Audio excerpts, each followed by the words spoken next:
It is fearlessness that enables us to put ideas into practice. One must be willing to go against the majority and be content to stand alone. It's a fearlessness for something bigger than you.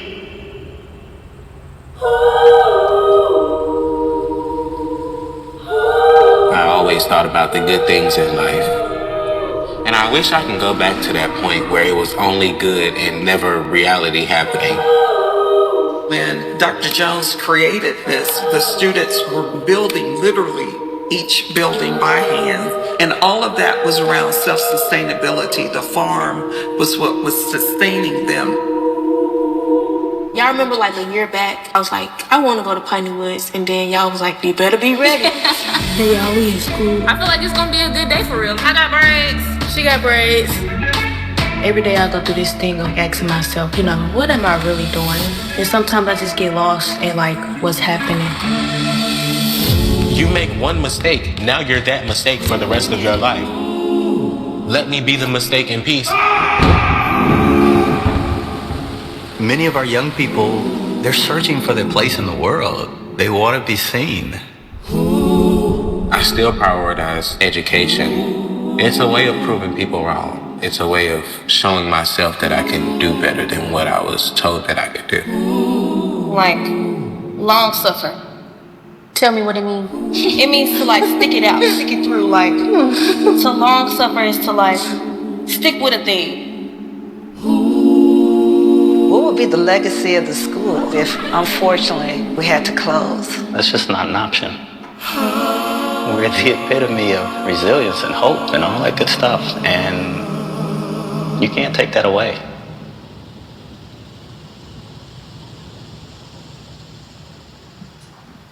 Clap it up for that.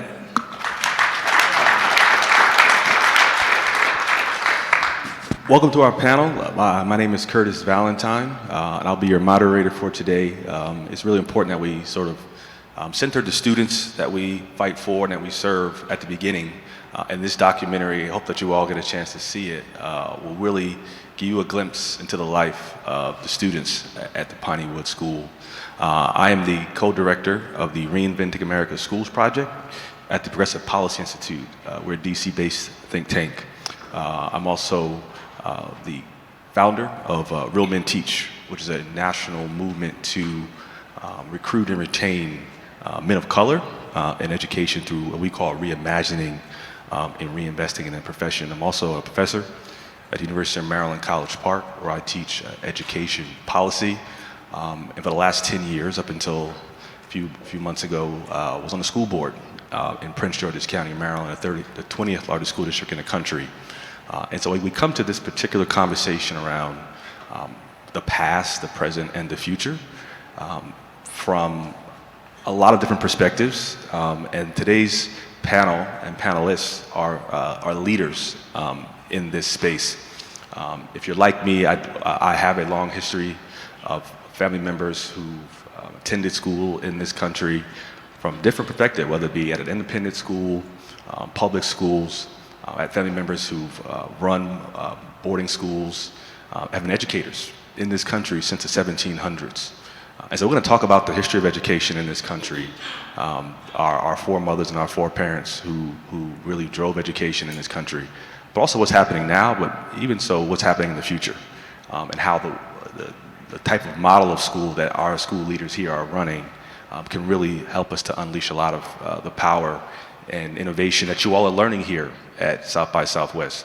I will tell you as a policymaker, as someone who teaches policy, that a lot of what you all want to do, what you all learn here and are able to actually bring to your students is going to be a function of the type of schools that they are implemented into. And so whether it be an independent, a public charter, an innovation school, a traditional public school, there are limitations to many of them, but the ability to really thrive is really a function of the type of school. And so we're going to talk about that. That being said, we will be using technology throughout this event, because we know we are competing with all the devices that you all have and all the responsibilities that you all have, and so we want to keep your attention over the course of this period. And so we're going to be using technology. We have a word cloud we're going to be using, so you can join our Slido here. Please use the QR code to engage with us. And we're going to ask you to sort of, populate our word cloud with different terms that you all hear from our panelists, and what words really jump out at you and speak to you. And so we're going to bring that to you so you can see whether you're the only person in the room that really touched, or whether you're part of a larger community of people who are really being touched by the words of our panelists. I'm going to, stop talking and really give the floor to our panelists and ask them all to really introduce themselves and explain really how they came to this work. And so I'm going to start to my immediate left and have Dr. Shamika Gerald talk about her school, and how she got to this position. Thank you, Curtis. I know that y'all have a lot of opportunities and a lot of sessions, so first I want to say thank you for choosing this session. And when they asked me, EdChoice asked me to be on this panel, they asked me to be on previous panels, everyone, I'm like, Emory's going to stop asking me to be on panels, because I'm the one that is going to make it shake a little bit, because really I am, more than anything else, my life is about disruption, and my life is meant to make a dent in education. So before we get into all the titles and accolades and what I'm doing now, just know that when I was a little girl, turning tables over in 3rd grade, I'm doing that now, just in a different capacity. So I am Dr. Shamika Gerald. I am the Vice President of Learning for Yellow, which is a 501c3 education nonprofit founded by Pharrell Williams. We opened our first school in the fall of 2021 in Norfolk, Virginia. I have said that a few times before, if you cannot tell. It's a fancy way of saying that what I get to do every day, what my privilege of every day that I have to do, is co-create a learning model that centers young people with young people and the community that we're trying to serve. So we're not coming in here saying, we're gonna build a model based on some research article somewhere, We're really centering the voice of young people, but while also honoring the past and the legacy of Black-led education. We're not trying to say that we're the smartest ones out here. We're literally trying to learn through the experiences of Pineywood, of Rosenwald, of Freedom Schools, so that we are replicating the best practices and taking it to the next level in innovation. And how I got here from the start, I went to a Black Catholic school, rooted in African principles for K3, K5. Then I transitioned to a traditional public school. Can y'all imagine what that was like? Whew.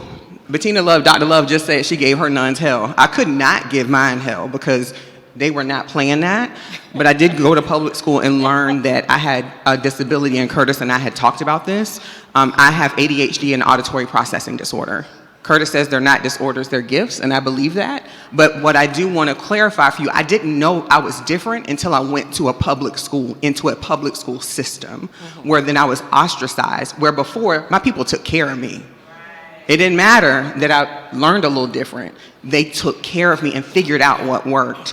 And then I went to a predominantly white Catholic school and graduated from there. So we ain't got to go there because y'all know what that experience was like with this little brown girl in there with this attitude. So that is how I came to this work. I was in K-12 public for 20 years.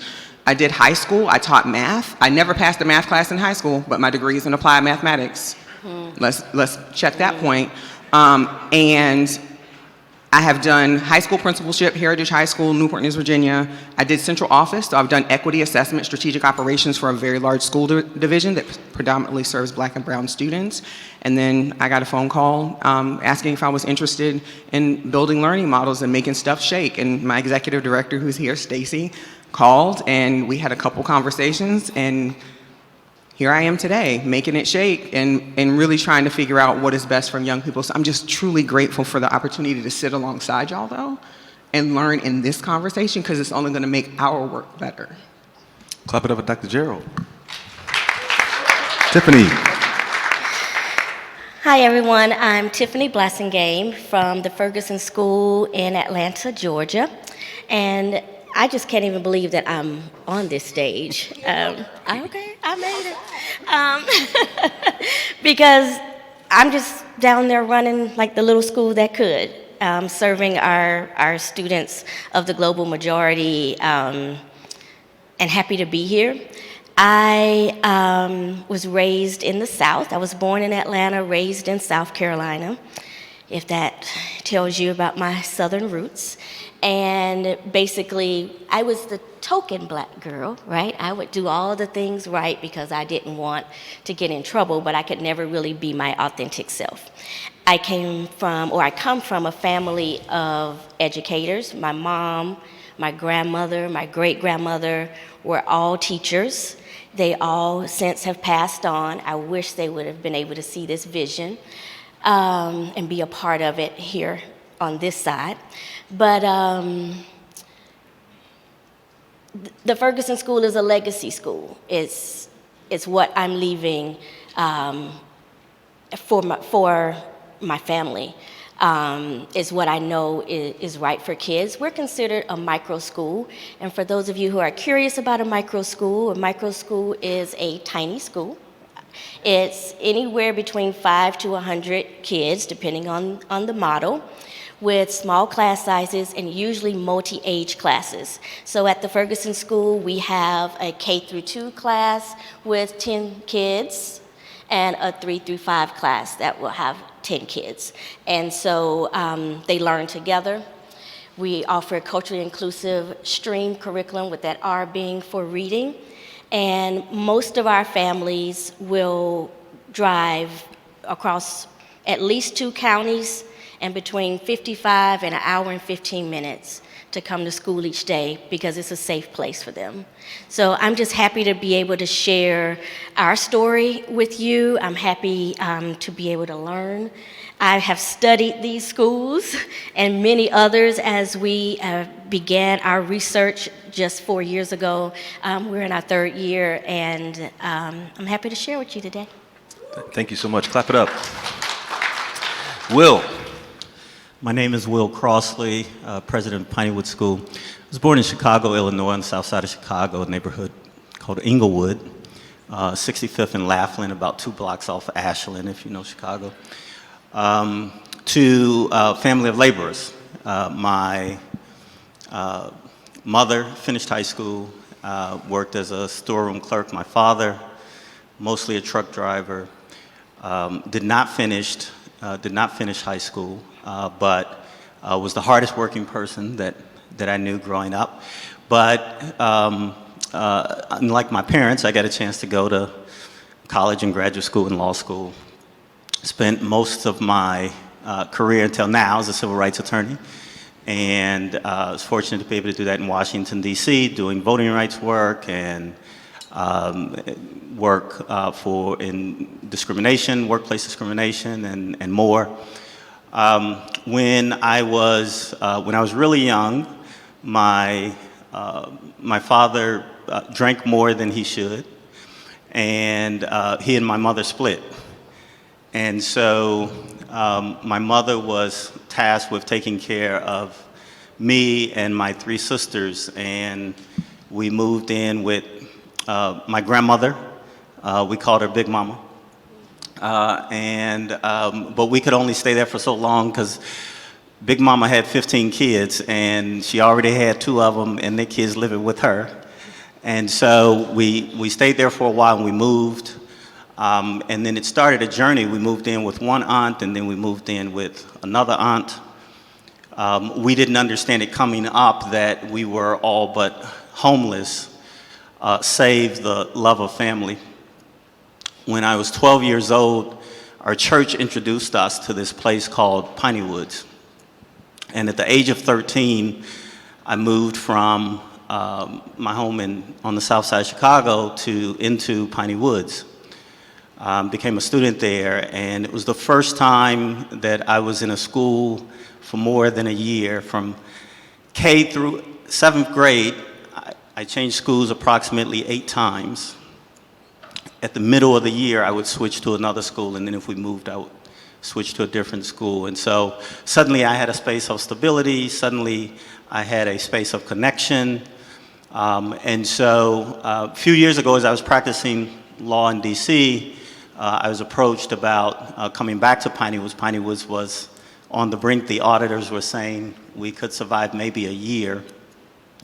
And that was now 10 years ago, and so we proved them wrong, and Piney Woods has a history of proving people wrong now for 115 years, and I can say more about that later. And so for me, this is work of service.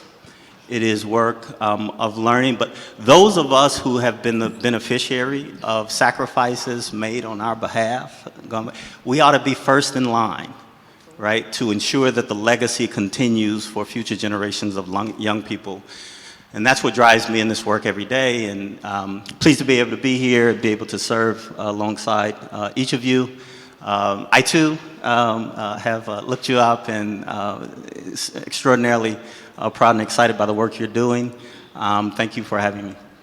Clap it up for our panel. For those who came in, we're sort of populating our word cloud here with terms that you hear from the panel to sort of bring us together on what you're hearing and what words jump out. You mentioned sort of this idea of proving people wrong, and a lot of what we're going to talk about is how historically black people in this country have proved people wrong about what we want, what we can do, and what we're capable of. And from Freedom Schools to Rosenwald Schools, you name it, black leaders, black independent schools have really been the forerunners of education in this country, dating back to pre-emancipation. You know, most of the first schools in this country that educated black people were done in basements of churches, under trees, in people's homes.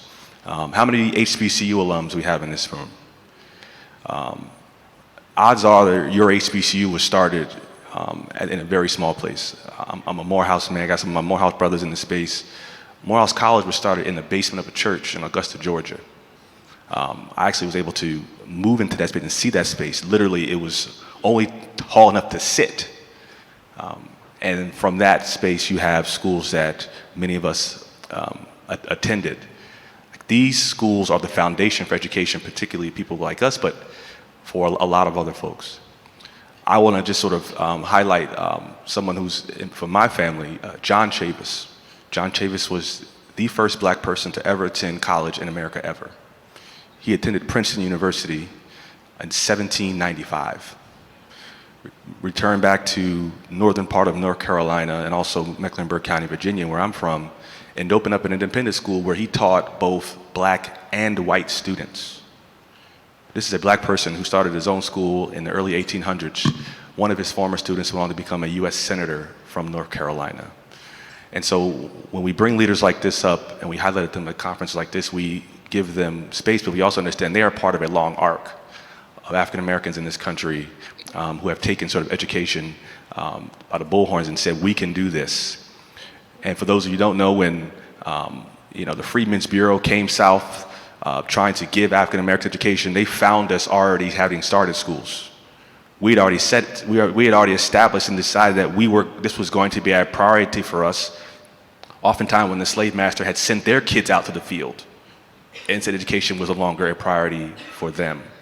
And so I want to highlight these schools, what they're doing, but I think it's incredibly important to do so through, as I mentioned at the beginning of this particular panel with the film, through the stories and the eyes of their students. And so I want to talk a little about the schools, but I want my panelists to talk about their schools through the eyes of their students. And so each of you talk about your school, but talk about a particular student and their arc at your school. Talk about how they, how were they when they entered your school? What interventions does your school uniquely have and the way that it is situated uniquely allow you to present to them? And then where are they now? And so at this point in time, I do want you to be storytellers, but talk about your school through the eyes of your students. And so we'll start with you, Tiffany, and then we'll finish up with you, Dr. Gerald. Okay. So, like I said, we are multi-age primary students, kindergarten through 5th grade. And I took a few notes about my special student. We're going to call him Dirt Kicker because dirt kicker will go out on that baseball field and just get to kicking dirt for no reason, just kicking dirt and having a good time. But just to set the stage, 82% of our students are black boys. And the majority is what we now call 3E, right? So they're gifted or talented in some area, they're black and brown, and they have some other exceptionality, such as ADHD, sensory processing, anxiety, ODD, dyslexia, either diagnosed or undiagnosed, okay? So dirt kicker, 6-year-old, small kid, very thin, probably the size of a 4-year-old. And he came with an IEP from kindergarten. And these are some of the words that were in, or that is in Dirt Kicker's IEP. Difficult, impulsive, physically aggressive toward adults, non-compliant, restless, overactive, below average in all reading and math areas, argumentative, defiant, threatening. He's the size of a 4-year-old. Verbally aggressive, unsafe, withdrawn, pessimistic, sad, hyperactive, depressed, always loses control, bullies others, and recommended for self-contained EBD. So when Dirt Kicker first came, he came for a shadow day, and we had a great day. I did not observe any of those behaviors. And Mom said, you didn't call me. I didn't have to come pick him up. I drive 55 minutes. I cross over 2 counties to get here, but you're the first educator that has said something good about him at the end of the day, so I'll see what I can do. I told her the tuition was $9,000 for the year. She said that she cleans houses, and she doesn't know how she's gonna make that work. And I said, well, we have a pay what you can model, so commit to paying what you can, and we'll commit to doing the rest, all right? Dirt Kicker starts the next day. And there's 3 things that we do for students the first month, especially if they're coming from traditional settings, public or private settings. First one is to de-school, meaning low demand, high expectations. We are inquiry-based learning environment, so we want kids to be curious, creative, collaborative. Compliance is not the goal. So low demand, high expectations. Thanks. The second thing is we observe and identify what their love languages are. How do they want to be loved, and how do they show love? Dirt Kicker enjoyed hugs, pats on the back, so physical touch, and words of affirmation. So if those things are true about Dirt Kicker, he was reacting from what he wasn't getting. The other thing we do first month is support their executive function skills. We have brain-friendly classrooms, we create routines, we have smooth transitions, environmental modifications with wobble seats, fidgets, different types of seating, visual timers, and it's all accessible and available to any child at any time. Second month, we worked on academic interventions. 4 hours for 3 days a week. Dirt Kicker would see intervention specialists that focus just on math and foundational skills in small group. And he also saw our in-house Orton Gillingham trained reading specialist for 2 hours a week. Found out that he was eligible for Georgia Special Needs Scholarship. So Georgia doesn't have school choice vouchers yet. But because he had this IEP that described him in these ways, and he was in public school for at least a year, we were able to receive his special needs scholarship. Went to mom and said, it covers your tuition, and it covers his intervention services, and your pay what you can is only $100 a month. And mom cried. 6 months later, Dirt Kicker increased his reading level 1.5 years. So he is now reading above grade level. And he, yes. I'm gonna give him a hug, you know he loves it. And he shows significant strengths in math and engineering concepts. So the difference was not just one thing, but being in an environment that loves and protects and understands students of the global majority, that's what made the difference for him. And you know, he's still going strong, still kicking that dirt. But, wow. Yeah. We're gonna start calling him Dr. Dirt Kicker or something like that. Dirt. He growing grade levels. Let him kick the dirt. I let him kick the dirt. President Dirt Kicker. That's what they're gonna be calling him one day. Thank you. Clap it up for that. Dr. Crossley, you got any? I know you got a story about somebody down there. I do. And I know you're the disruptor, but allow me to disrupt for just a moment. I cannot do just one, but I'm going to go rapid fire, so we'll get in as many as I can. There's a young lady from the Mississippi Delta who came to us. She was the oldest girl of 13 children. Who has 13 children anymore? But her mother did. And the oldest girl of 13 children, she was referred to us by the Children's Defense Fund. The head of the Southern Region of the Children's Defense Fund is a Pineywood School graduate, and she referred this young lady to us. Literally living in a trailer without a floor. Because she was the oldest girl, the mother relied on her to help take care of the younger kids, etc. And so she wasn't going to school. And so we got to get her out of here. So she came to Pineywood. She did well with us. She graduated. Similar story, different place. A young lady from Los Angeles. Her name is Sana. She did not look good on paper, because we actually do screen all of our young people. Did not look good on paper, but I got a call in advance. An alum called me who's doing social work in Los Angeles County, and she called me and said, will I have somebody who needs to be at Piney Woods?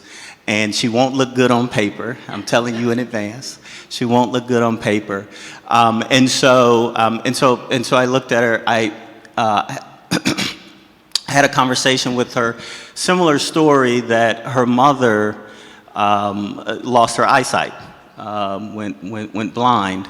And so she was taking care of 2 younger siblings, getting them to school. And so she was arriving at school late every day. And she was getting in trouble for that, so she started skipping school altogether. And no one was looking into what was actually happening with that family. And so this social worker did. They called me. She came to us. I had a phone interview with her. You could hear the longing for education and empowerment in her voice. I mean, you could literally hear her crying out for it. And she came to us. She did extraordinarily well. We sent her. She would come to things like this and represent Piney Woods. Most people would call me back and say, what college is she in? Now she's in high school. She's still doing it. She spent 3 years with us. We got her full scholarship to the University of Mississippi. When she graduated for us, it's called an Opportunity Scholarship. The family only had to pay for books. The fall after she graduated, her younger brother Kamal enrolled with us. He spent 4 years with us. He graduated 2 years ago and is now on scholarship at Berea College in Kentucky. And so our ability to support and impact families is a critical piece of what we do. Last story, I got to do this one because I'm from Chicago, and so a young man, Dustin, who came to us from my neighborhood, Inglewood neighborhood of Chicago, and Dustin got in trouble, and I sent him home. I rarely do that because I don't believe in a lot of suspensions. I think it's a waste of time. Most kids we're suspending need more engagement, not less. But I had to send Dustin home. I had to send Dustin home twice, and then I told him that's it. Dustin convinced his grandmother to drive him back to Mississippi, and he was waiting outside my office, and I was busy, and they literally waited 8 hours outside of my, sat in my lobby for 8 hours, and I finally had him come in and said, you're no longer enrolled here, et cetera. And he said, I need to be here. And I said, I don't understand that. You had your opportunity. We've now got to make room for others. And tell me why it is that you want to be in this space. And Dustin said, here is, I didn't realize it until I got back home, that here is where I can go to sleep at night without gunfire, without other things that are happening in our neighborhood, and I now appreciate that. Dustin did finish with us. He went on to Hines Community College right there in Jackson, Mississippi, and is now doing work in construction. And so this story can be told over and over and over again. Our young people don't have safe spaces that they can come into that can embrace them, and even when they fall, they can have a safe landing so that they can then keep moving forward. And so we've been able to do that for the young people that I've mentioned and for many others. Thank you. Clap it up for that. Dr. Gerald. I'm gonna keep it brief. Do you have any, what do you call it, table turners? Well, I do. I said what I'm going to start out with is give it up for Dirt Kicker and the people that don't look good on paper, because if you talk to the teachers that I had, I was that kid, and that is what my IEP looked like, because I was not engaged. So when you think about the work that we're doing, and I think about the work that we do at Yellow with our school, Yellow Hab, we are a micro school. We serve 40 young people at this time. Within the next 2 years, we will be scaling K-12 with a system that is rooted in freedom, right? But what I want you to also understand is that our school is tuition free. We are 100% grant and philanthropic funded. So when our families are coming to us for the opportunity, there is not a barrier that we have put in front. Child care, before and after school care. So some of our young people are able to be with us from 6 a.m. to 6:30 p.m. They get their education. I'm gonna tell you, they spoiled rotten. They get the best meals I have ever seen in my whole life. Now, I do love a good square pizza in the cafeteria, but I have never seen anything like these chicken wings, this meatloaf. So we really do wrap services. We have 2 licensed mental social workers, licensed medical social workers that spend time in our school. So I do have one particular story, and we'll just call this person Stacy because that's my executive director, so it cannot be you, Stacy. But Stacy comes to us, and the IEP for Stacy reads much like my own. And so when I show up and I read it, I'm like, nah, that ain't it. That ain't her. And it was through the wraparound services we provided for her and her family to help interpret the IEP and understand what it actually means and what supports we really need to give Stacy. It's about not the singular data point of your literacy or your numeracy score. It's about the holistic part of you. Like, what is your lived experience?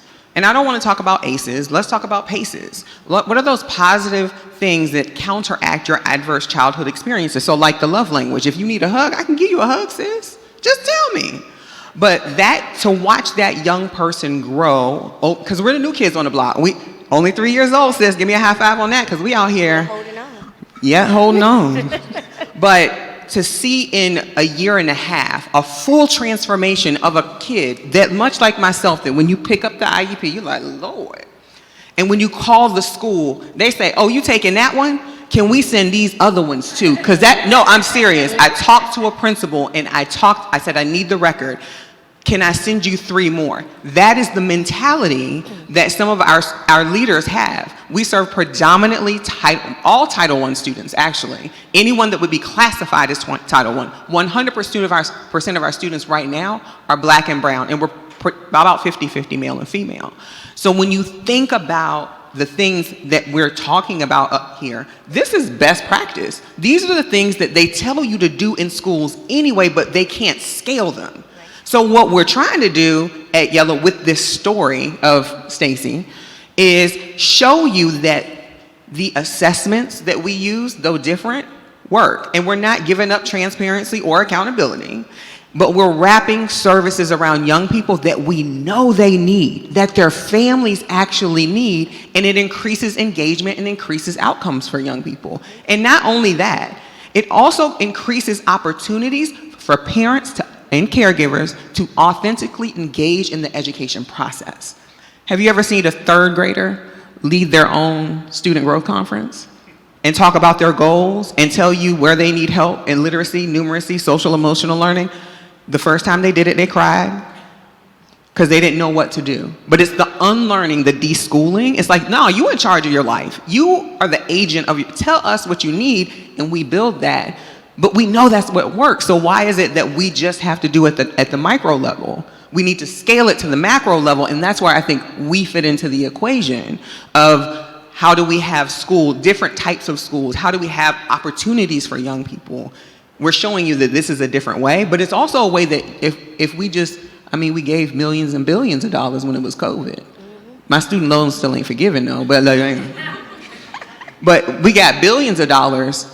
So why can't we just make education shake like that because we're in a crisis? Yeah. No, thank you. Clap it up for Yellow.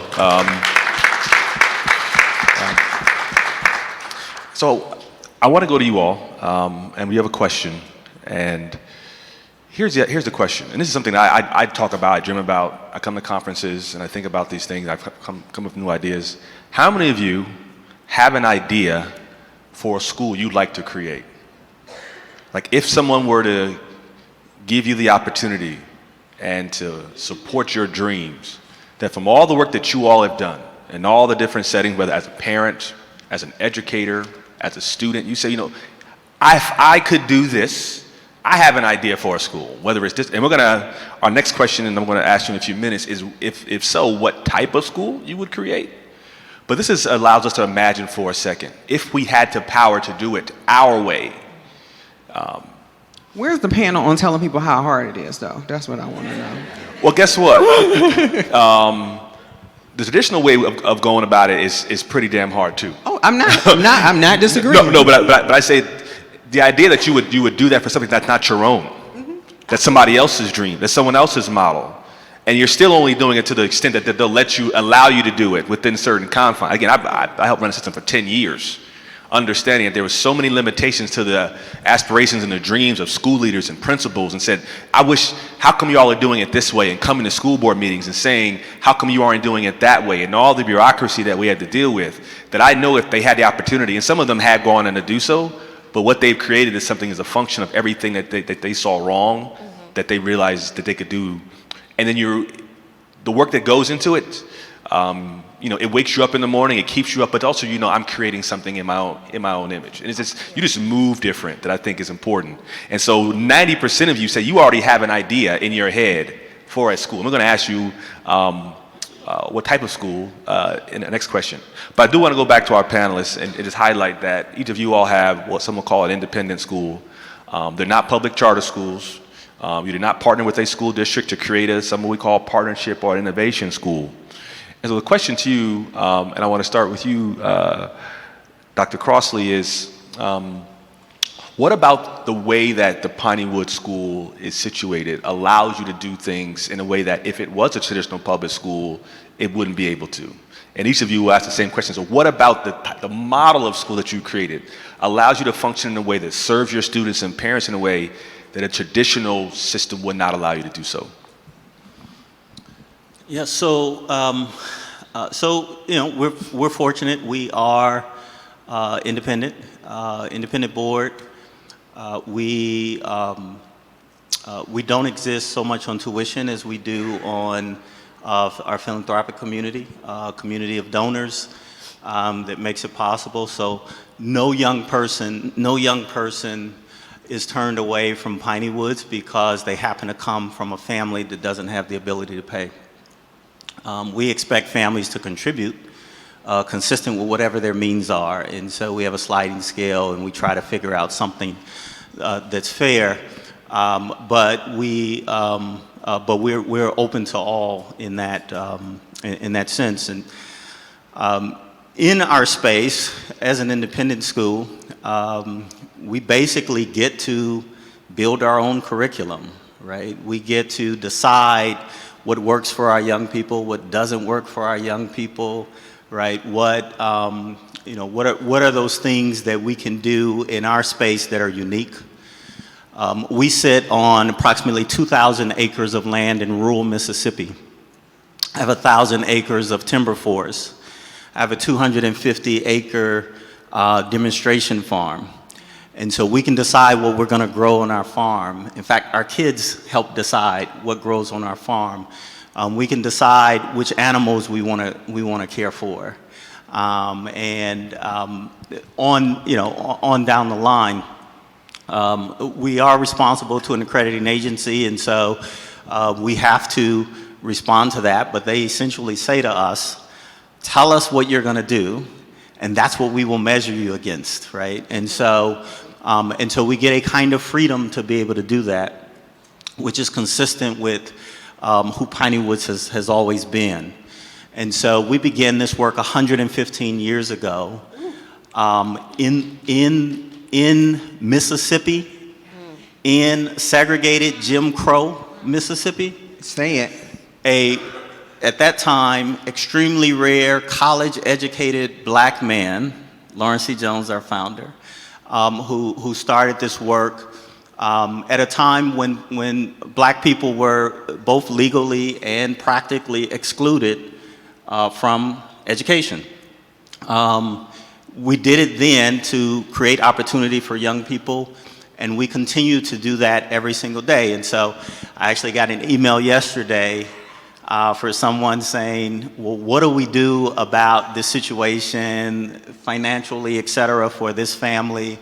And I sent an email back saying, we'll fix that, it's done.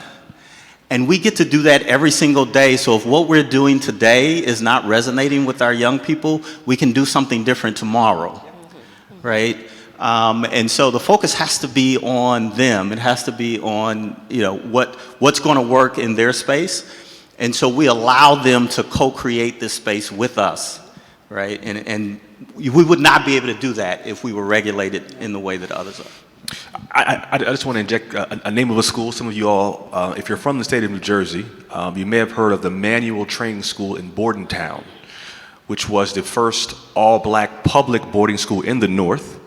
It was started in 1894 by the grandfather of National Security Advisor Susan Rice in New Brunswick, New Jersey. Eventually ended up in Bordentown, but functioned in a lot of ways that your school does. The educators there were black educators who had graduated, some of which from Harvard, Yale, Hampton, Fisk, Morehouse, Tuskegee, you name it. And the school stayed open from 1894 to 1953, and the only reason it closed is because Brown versus Board of Education said the state of New Jersey no longer had to provide a free public education to black students on a separate basis. And the building was literally repurposed to a home for the mentally disabled. And so you are part of a long history of African Americans who are starting boarding schools. Yours is still open, but the Manual Training School has been closed since 1953. And parents from all over the state of New Jersey sent their children to that school for this very same reason that parents are sending your kids to Mississippi, because of all the support that you get from particularly a boarding school model that a lot of parents in America are demanding now but don't have access to. I know you got to go to Dr. Church. Just very briefly, you mentioned Rosenwald Schools at the start. There were 100 over 100 boarding programs like Piney Woods throughout the South and Southeast of this nation 100 years ago, right? And Piney Woods is among the lone, existing, still operating, still thriving institutions of that sort. We have a history of showing that we can do this work in our community, right? Yep, absolutely. Right. Dr. Gerald. I think I come from K-12 public. I did it for 20 years. My degree's in applied mathematics. I do data analytics and visualization. I understand the importance of data, but I have always had a humanized approach to data. And I think what we get to do, unique at Yellow, is really take a human approach to the work that we do through humanizing the data. Like, it's not just some report at the end of the year that you get and it's like, you have to report to your accreditors. They give you the constraints and they say, okay, you have to do this. So then you have to do this curriculum to meet this standard because they have to meet this test. I think the humanization of education is what is lacking right now, specifically for young people of color, the global majority. The humanization of data points is what we do. We flip it down all the way down to each and we have 40 young people now, but I speak from experience that this can be done at scale. I ran a school with 1,200 young people, and when I got the job, the superintendent told me, just stop the bleeding. That was in the end of the interview, just stop the bleeding. And I took that as a personal challenge. I'm gonna show you what we can do, because these is all black kids down here. So I'm gonna get my kids and we gonna ride. And what we did was kid by kid. So I know it can work with 1,200. We're doing it with smaller numbers, but it can work. It's about how do we humanize the experience of young people so that we can get the results. I think the micro school model makes it so much independent, makes it so much easier to have proof of concept that it really works so that it can scale. I want everybody to be clear. My son goes to public school. I am not a public school hater by any means. I think public education can change. It's just taken too long for me. So I came on the outside and I'm trying to kick the door in from the outside, But it's really about this process that we still have to report out to our funders and all of these other people. We have to be very transparent with the work we do, but nobody's telling us what to do. So we really get to take that human-centered approach, which I think is thematic through everything. Historically, like when I tell you I am a baby, Yellow is a baby compared to where you are right now. Like honoring the work that y'all have done and being able to iterate upon it, for me, it is a privilege, but it's the human part that people are forgetting that we take very seriously. Thank you for actually naming the idea, that you run an independent school, you send your kids to traditional public schools. A lot of us in this space have realized that we're not married to any type of system. Yes. Public charter, traditional public, independent, Montessori. We want to do what's best for our babies. Absolutely. And those who are advocating for certain models are beginning to realize. And even the growth of the micro school during COVID was off the roof.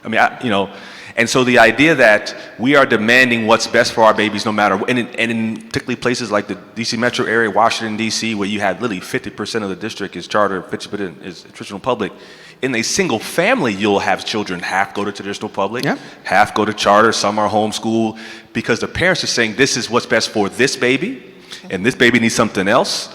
And I think that's outstanding. Yes. But it's incumbent upon us to provide those options. To not say that you are pigeonholed into one option because it's better for everybody else, while your child, to a lot of the examples you all are given, are not being served. And absolutely. And again, we all understand, one thing we don't do, we don't get no do-overs. And our babies can't get that year back. And we have to move with that sense of urgency and knowledge of that. And look, I'm saying one more thing. The reason my son is still in public school is because I'm keeping my foot on their neck. My son is a black boy. Nah. When I go into that office, and this happened recently, I don't advocate for him.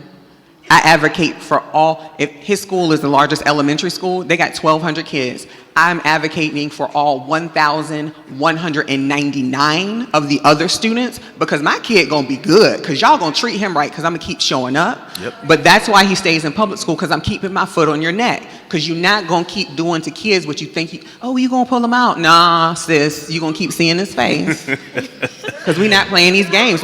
Because they don't know what the options are. Other families don't know what the options are. So I'm going to keep my foot on your neck till you get it right. But that's the power of engagement. There's some research that shows that when you have parents like Dr. Gerald and a child like Turning the tables hers, over. the benefit is actually sixfold. So the fact that the parent like this is in your classroom, it benefits 6 other kids. Because now I'm telling to the teacher is actually getting better about organizing, about communication with other parents, But when you remove that child, it also negatively impacts 12 kids. Because now the advocate and the parent who knows where all the bones are buried, knows which doors to knock on, how to present, how to document, all the different things that it requires to hold people accountable. It's important. A lot of people in this space, that's a responsibility that we all have as well. Tiffany. So first, let me say I was excited to see the poll with so many people having ideas for creating a school. And I'm an everyday educator. I was a teacher, I was a principal, assistant head of school, public school, private school sector, and I saw what happens when our families only think that the option is a predominantly white private school. I would see what happens to the spirit and the confidence of our black kids in those spaces. I too have a son, high school senior in public school, and I've tried everything and couldn't find the right space. What I wanted to do was to create a space where we had education, freedom, and liberation, and families were welcomed into the school. They didn't feel like, oh, I'm the other, or oh, I'm on this financial aid or this scholarship, and people are gonna know it when I walk in, because they decided to get their last bit of what they have to this predominantly white private school and still don't really know what's happening with their children. So that is why I choose to stay independent. And also, I don't know if others really value the independence that you get from being an independent school, right? We're so conditioned to, well, this is the way education has to be, and it does not. I mean, that's not even how we were taught. So everyday educators, if you're out there and you want to do this work, go for it. I am a divorced, single mom, and we make it work. You doing it, sis? You doing it, sis? We're getting to close, but I do want to jump back out to you as a panel. I mean, as viewers around our next poll question. And this poll question really situates around the type of school that you would start. And so I asked you whether you start a school. So now the question is what type of school you would start if you had the resources to do it. Is it a boarding school? Is it a performing arts school? Is it a school entirely in the metaverse? Is it a school situated on a farm? Is it a school that is single gender? What are some? So here I do want you all to imagine for a second and to dream a bit if you had the resources to do this and what it will look like. Everyone in this room I'm looking at really sits on stands on the shoulders of folks who look like us, who had dreams of schools. Some of them ended up being Miles College, Morris Brown College, FAMU, Bethune-Cookman, Howard University. But I often ask myself, what happened to that spirit? We haven't started a HBCU in over 50 years. I mean, we need to talk to the philanthropists about that. That's true, but a lot of those schools were not started with any philanthropic money. But that's what I'm saying. The philanthropic work sometimes makes it really challenging to even think through the hoops you have to jump through to start something for black and brown children. Yes. Understood. Like it is, and the way that our schools independent are attacked, as if we have to be 6 times better than everybody else, but y'all come for us. Like, we just started. You ready to come for us. Y'all waiting. Y'all see how y'all did LeBron? Come on now. But that's a great point. But the independence and the support that a lot of classmates, alumni, fraternity brothers, sorority sisters, all the folks who say they want to support and say believe in your dreams, that if you could raise money from your people at small donor amounts to come and say, this is my dream. You said you've been supporting me, all the likes and shares and retweets. Now I'm coming for some support because I want the freedom to sort of put together the dreams we had in our dorm room and the dreams we have for our babies. Here is our power. Can we walk into our power? I'm looking at these, look at these responses on here. Absolutely. This is outstanding. Somebody's dream is going to, from this board, is going to become true. Absolutely. But it's going to take someone actually asking for the support and saying that. As we wrap up, I do want to, sort of thank you all for this space. Thank you, my panelists. Clap it up for our panelists. And thank you all for being very upfront about what's necessary for where we need to go, because our babies need this. I do want to show a short clip from a documentary that was produced by Ed Choice and myself and Naomi Shelton, really highlighting just the importance of the history and understanding our own power and how we utilize that. So we're going to do a little clip here, and then I'm going to have Emery Edwards come up and give us some final words.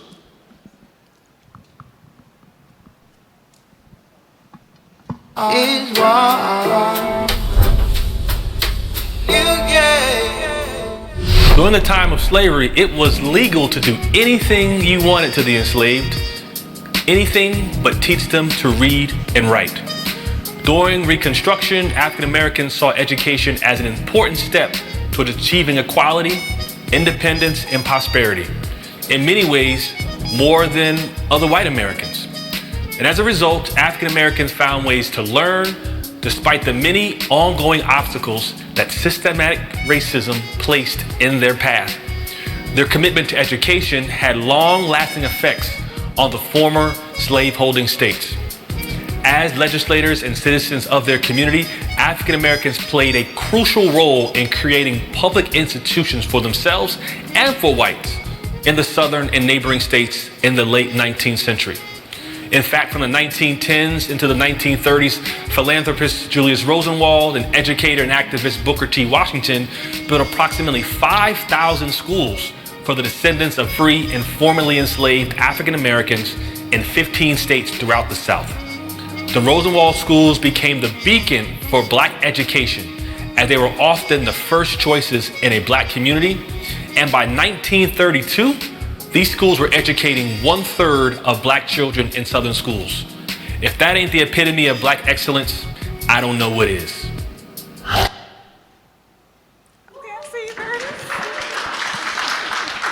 Again, I want to bring up our good brother Emery Edwards, who helped co-sponsor this and has been really a driving force in highlighting the history of African Americans in education. And so, thank you so much, Doc. Let's give our panelists a hand clap. So real quickly, we wanted to thank you guys for coming out and being a part of this conversation. We want you to actually learn more about these schools because they need our help to continue to exist. The fact that Piney Woods has been in existence for 115 years and not many people know about it is a shame. This is our legacy and our future on this stage. So we're going to actually have QR codes that will take you to their websites. So you can, again, learn more information about them, learn how you can support them. Say it again. Learn how you can support them because, again, this is our history, but this is also our future. This is how we actually save our kids and grow our kids. So again, we want to thank you guys for coming out. If you're around this afternoon, we actually have another event at the Thompson Hotel, our House of Choice experience, where we're going to have more conversations just like this, brought in part by Team Yellow. So if you want to hear Stephanie keep going, come on out and join us. Shamika. Because I'm looking at Stephanie. I got you. Go ahead and wave your hand, Stephanie, so everybody knows who Stephanie is. Team Yellow. And to find more about Ed Choice, you can go to our website. Again, we thank you for coming out and supporting us, and we hope you have a great South by Southwest.